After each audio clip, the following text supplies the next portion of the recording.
Okay. So, tatlong power amplifier, isang wireless, isang equalizer, power controller, at isang integrated. Pag sinabing integrated, nakikita nyo napakaraming pihitan. May Bluetooth, may USB, may volume ng mic, bass, mid, high, high. Yan po ang mga integrated. So, ito, power amplifier. Kita nyo, dalawa lang ang pihitan. No? Meron nga 4 channel yan eh. So, 2 channel. So, bakit wala kang crossover? Eh, ang dami niyan, Johnny Luha. No? So, kaya wala pong crossover kasi wala naman tayong ihiwalay. Wala naman tayong mid-high, wala tayong high, wala tayong subwoofer. So, yung mga, ang tawag natin para mas madali ninyong intindihin, yung mga ordinary speaker or mga basic speaker or yung tinatawag natin ng mga instrumental or loud speaker. Marami kasing category, no? So, sabihin na natin na kasi meron tong ginagamit na Kevlar dalawa, andun sa likod, siguro hindi natin nakikita kasi nakahang yun eh. So mga 1,000 watts, dalawang D15, meron silang powered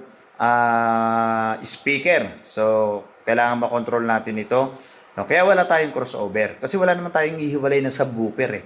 So ito yung ginagamit sa simbahan. So ang kagandahan kasi nito, hiwa-hiwalay ito si pantrompa. Si pantrompa at si monitor. Ito para doon sa mga speaker na malalakas. Sobrang lalakas na nito, no? Samantalang ang speaker, kung di ako nagkakamali, ang speaker nito ay apat, dalawa doon. Tama ba? Dalawa doon, saka dalawa dito. O, power pa yung dalawa. O, parang sumobra na nga eh. Pag ganito kasi may power amplifier ka, para kang may 6 na amplifier. Bakit? So, halimbawa, si channel 1, halimbawa lang, no? 3,000 watts, 3,000 watts. So, pwede mo na silang paghiwalayin agad. So, halimbawa, ito, dahil sa audio mixer, mapaghihiwalay mo na yan. No? Isang amplifier, dalawang amplifier, tatlong amplifier, 4, 5, 6. May 6 ka ng amplifier agad na pwede mong paghiwa-hiwalayan. Abay, napakalakas nun.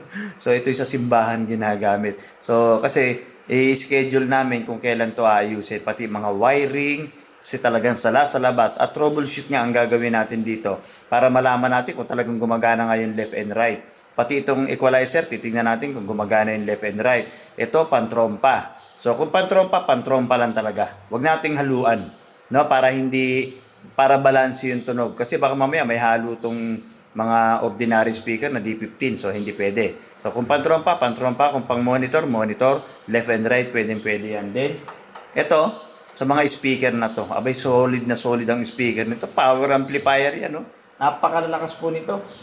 No? Then, ito, yung audio mixer. 16 channel ba to, bro?